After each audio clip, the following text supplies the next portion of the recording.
I am the Elder daughter of Kuldeep Singh Sengar. हम दो बहनें हैं.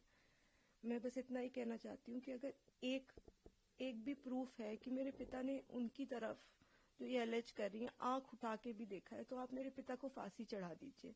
लेकिन प्लीज एक बार मेरे केस के जो सारे फैक्ट्स है वो तो लोगों के सामने आने दीजिए.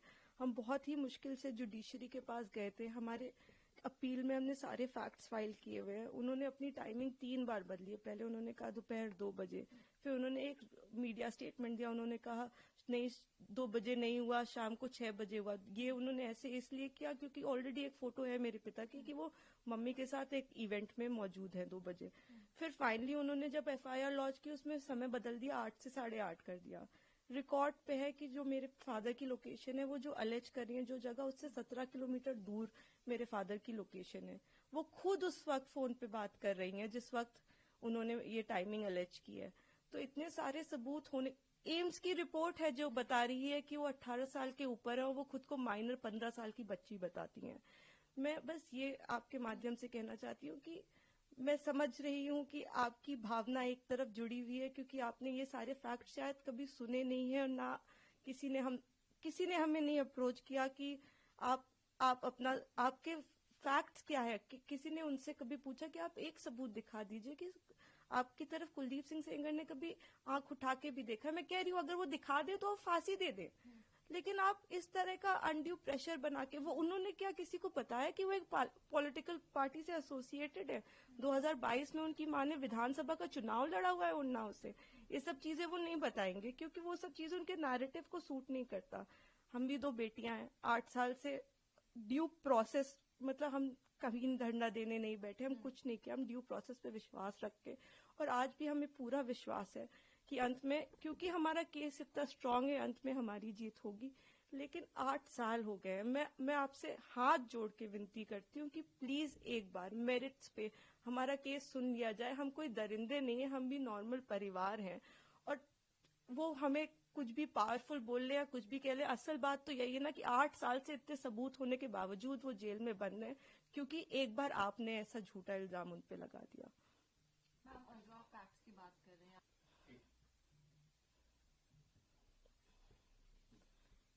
इस केस में इन्होंने स्टेटमेंट्स तो अपने बहुत सारे बदले ही हैं, जो कि आप अगर मुझसे कहेंगे तो मैं आपको डिटेल में प्रोवाइड कर दूंगी.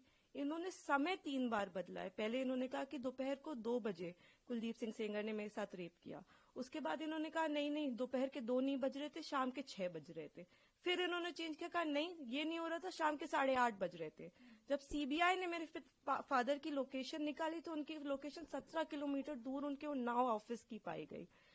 CBI ने दूसरे केस में CBI ने जानबूझ के हमें चार्जशीट किया, और उसके बाद जब दूसरे केस में चार्जशीट लगाई तो हमें पता लगा कि हमने जब वो CDR देखे तो हमें पता लगा कि ये तो उस वक्त पे फोन पे बात कर रही थी. तो CBI ने भी जानबूझ के, आई डोंट नो किस प्रेशर में आके सारे इंस्टीट्यूशंस, लेकिन CBI ने प्रेशर में आके हम पे इनके कहने पे चार्जशीट लगाई. मैं देखिए किसी पे इल्जाम नहीं लगा रही. मैं बस ये कह रही हूँ कि अभी भी ये सारे तथ्य हमारी अपील में मौजूद है. हमारे पास इनका एक रिकॉर्ड है. एक बार हमारी बात प्लीज सुन ली जाए, क्योंकि हम भी बेटियां हैं. 8 साल से इधर उधर भटक रहे हैं. उनके साथ देने के लिए तो बहुत लोग हैं. हम अकेले ही कोर्ट जाते हैं. अगर वो हमें गाली देते हुए भी हमारे बगल से निकल जाती हैं तो उनके पास सिक्योरिटी है, हमारे पास मैडम सिक्योरिटी नहीं है.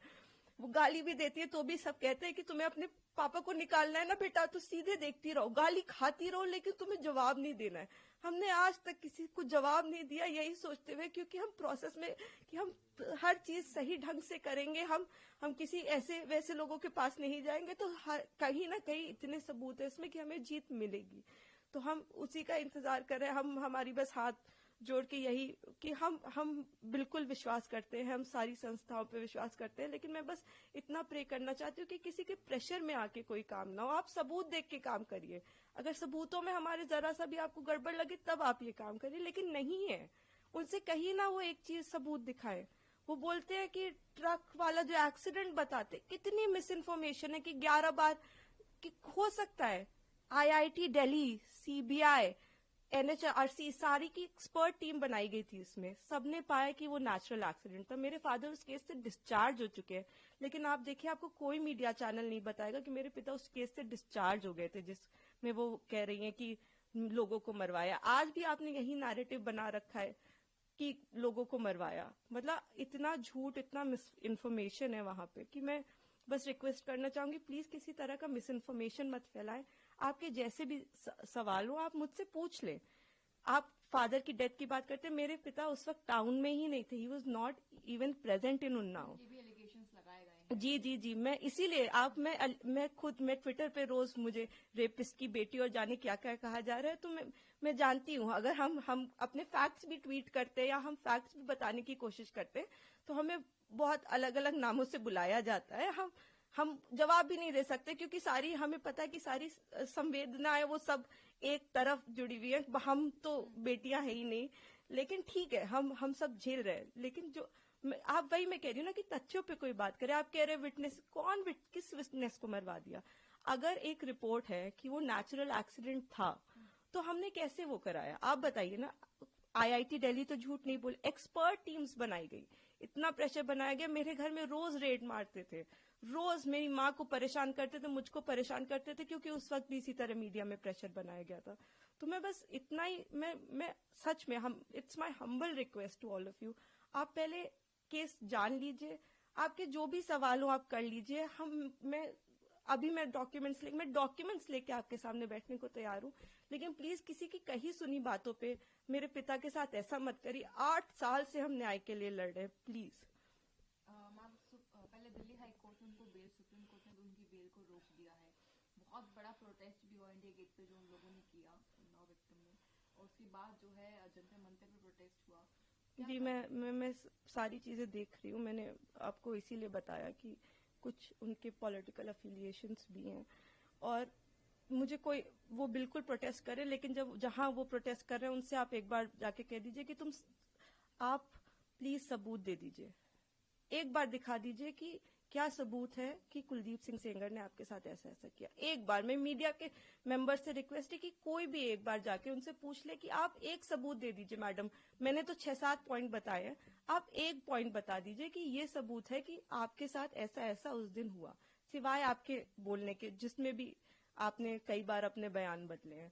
आपने मेरे पिता पे आपने एक केस फाइल किया, अन्य लोगों पे 2.5 महीने बाद आपने सोच समझ के, शायद ये आप में से कम लोगों को पता होगा, सन 2000 में इनके चाचा हिस्ट्री शीटर हैं, उन पे 17 मुकदमे हैं, 17, and these are not put by us. मैं जब पैदा हुई हूँ उसके पहले से मुकदमे चल रहे हैं, तो इसके पहले कि लोग इसमें भी कुछ सोचे।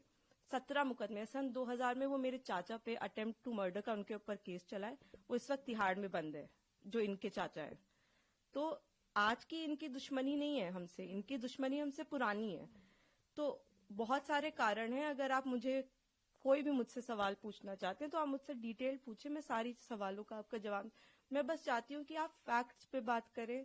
आप एक बार, मैं भावनाएं समझती हूँ सबकी, किसी को भी, मैं खुद एक बेटी हूँ, मुझे ये कहानी किसी बच्ची की सुनाई जाती तो मैं भी शायद ट्विटर पे गालियां ही लिख रही होती, लेकिन उस कहानी में कितना सच है ये जान लीजिए कि दूसरी तरफ भी हैं बेटियां, दूसरी तरफ भी लोग हैं। जिस इंसान को आप इतना बुरा समझ रहे हैं वो नहीं है, वो 2 बच्चियों के, और मैं इसलिए नहीं कह रही कि आप आर्ग्यूमेंट्स वो लेके आए, लेकिन वो भी इंसान, क्या उन्होंने देखा भी आंख से? आप एक प्रूफ दे दीजिए और आप मेरे पिता को फांसी पे चढ़ा दीजिए। मैं कह रही हूँ अगर एक भी सबूत है कि मेरे पिता ने उस लड़की की तरफ आंख उठा के भी देखा है तो आप मेरे फादर को फांसी दें। लेकिन अगर वो सबूत नहीं है तो हमें पूरा हक है कि हमारे भी सबूत सुने जाएं। प्लीज हमें वो मौका दीजिए। तो मैम आपने फैक्ट्स का जिक्र किया है, तो जब इनको बेल दी तो क्या इन्हीं फैक्ट्स के बेसिस पे बेल मिलती है, कहना सही होगा? बिल्कुल, आपने शायद डिटेल्ड ऑर्डर देखा होगा, उसमें मेरे जो सीनियर एडवोकेट रहे उन्होंने, मिस्टर एन हरिहरन जी, उन्होंने सारे पॉइंट्स पे आर्ग्यू किया था। उन्होंने आर्ग्यू किया था कि ये माइनर नहीं थी, एम्स की रिपोर्ट है। उन्होंने आर्ग्यू किया था कि 3 अलग अलग इन्होंने टाइम बताए। उन्होंने आर्ग्यू किया था कि हमारे पिता की CDR लोकेशन 17 किलोमीटर दूर की। उन्होंने आर्ग्यूमेंट किया था कि ये फोन पे है। आप, ऐसा नहीं है कि कोर्ट के सामने हमने जाके कह दिया हम पब्लिक सर्वेंट नहीं है और कोर्ट ने कहा कि आप रिहा हो जाइए। हमने सारा पूरी चीज कोर्ट के सामने प्रस्तुत की और हर चीज लीगली हुई है। मैं कह रही हूँ कि जो लोग ऑर्डर का ऑपरेटिव, आप पूरा ऑर्डर पढ़िए ना, कि क्या हमारी तरफ से सिर्फ एक ही आर्ग्यूमेंट किया गया है। हमने पूरी चीज, हमने 5 पॉइंट अपने कोर्ट के सामने रखे हैं। तो अभी आखिरी सवाल है मैम मेरा आपसे, अभी सुप्रीम कोर्ट ने ब्रीफ को आप कैसे देखते हैं?